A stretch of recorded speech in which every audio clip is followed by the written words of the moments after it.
Did you know? Welcome back. Appreciate you showing up as always, Louis Conway Jr. I'm going to close out this series about COVID. Not that COVID is over. I wanted to really suss out some of the ways that we can address COVID in jails and prisons in particular. One of the top line things that I want to highlight is decarceration. We can decarcerate prisons with a stroke of a pen. Governors have that option in some states. In other states, they can work in coordination with parole boards. That coordination can be facilitated by community members. Reentry, of course, is part of that conversation. Now, what that means is there are folks who have done enough time on their sentences. You know, if you've done 10 years on a sentence, how much more time do you need to do on a sentence? If you're 55 years and older, how much more time do you need to spend in prison? If you were convicted as a juvenile, should you have to wait till you're 83 years old? So there are ways for us to employ compassion and mercy as ways for us to decarcerate our prisons. When we decarcerate our prisons, we are reducing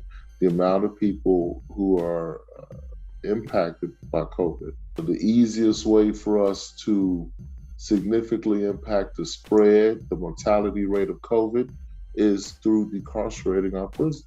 On the federal level, the president has that authority right now. He can sign an order right now that releases people who are susceptible to COVID, who are, just as I named, have done 10 years already, are 55 years and older, were convicted as juveniles.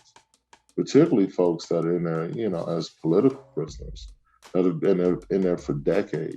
Did you know that decarceration is the easiest way for us to address COVID in prisons?